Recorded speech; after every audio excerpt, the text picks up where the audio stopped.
இது மிகுந்த மகிழ்ச்சியான ஒன்று.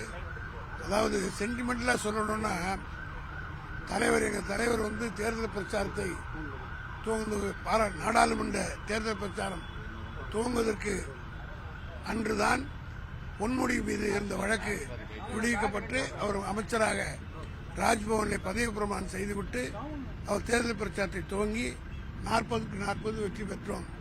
அதே போல இன்னைக்கு டெல்லிக்கு போறாரு. முதல் முறையாக முதலமைச்சரான பிறகு டெல்லிக்கு செல்கிறார். பல கோரிக்கைகளாக தமிழ்நாட்டு மக்களுக்காக பல கோரிக்கைகளோடு டெல்லி செல்லுகின்ற முதலமைச்சருக்கு இன்றைக்கு காலையிலே செந்தில் பாலாஜி விடுவிக்கப்பட்டிருக்கிற செய்தி கிடைத்திருக்கிறது. சென்டிமெண்ட்ல டெல்லியினுடைய பயணமும் மிகப்பெரிய வெற்றி தான் பெறும் என்ற நம்பிக்கையும் மகிழ்ச்சியும் இருக்கிறது. ஓராண்டுகளுக்கு மேல ஜெயிலில் 15 மாத காலம் சிறையில் இருந்திருக்கிறார். தேவையற்ற ஒன்று என்பதை நீதிமன்றம் சொல்லியிருக்கு. அது மட்டும் இல்ல, வழக்கினுடைய தன்மைக்குள்ளே போக நான் விரும்பவில்லை. ஏற்கனவே முடித்து வைக்கப்பட்ட ஒரு வழக்கு, தேவையில்லாமல் அதுவும் நீங்கள் அது எவ்வளவு அமௌண்ட் இன்வால்வ் இல்லாமல் போனால் அதுக்குள்ளே நான் செல்ல விரும்பவில்லை.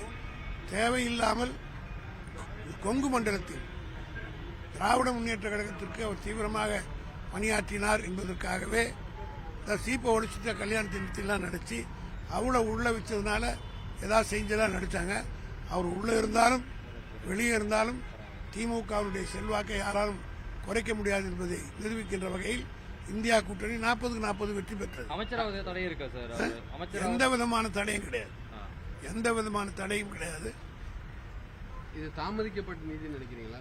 ஆமா, தாமதிக்கப்பட்டது என்றால் நீதிமன்றத்தில் அவர்கள் அமலாக்கத்துறையின் மூலமாக வேண்டுமென்றே திட்டமிட்டு இதை இழுக்கடித்தார்கள். இழுக்கடித்து அவர்கள் டைம் கேட்டு போட்டாங்க. அதற்கும் நீதிமன்றம் சரியான பாஜக என்ன சொல்ல விரும்புறீங்க சார்? பாஜக இனிமேல் திருந்தணும். காரணம் என்னன்னா, அவர்கள் போட்ட அரசியல்வாதிகள் போட்ட எல்லா வழக்கிலும் உச்ச நீதிமன்றம் கொடுத்து நீதிமன்றத்திலிருந்து அவர் ஜாமீனில் விடுவித்திருக்கிறார். இனியாவது திருவிடுவோம். திருந்தாவிட்டால் அவர் கேடுகாலம் தான். விரைவில் அமைச்சரவையில் இடம்பெறுவார். அது அவரை தான் கேட்கணும். முதலமைச்சர் நேற்றைய தினம் அதற்கு இந்த கேள்விக்கு நேற்றே பதில் சொல்லிவிட்டார்.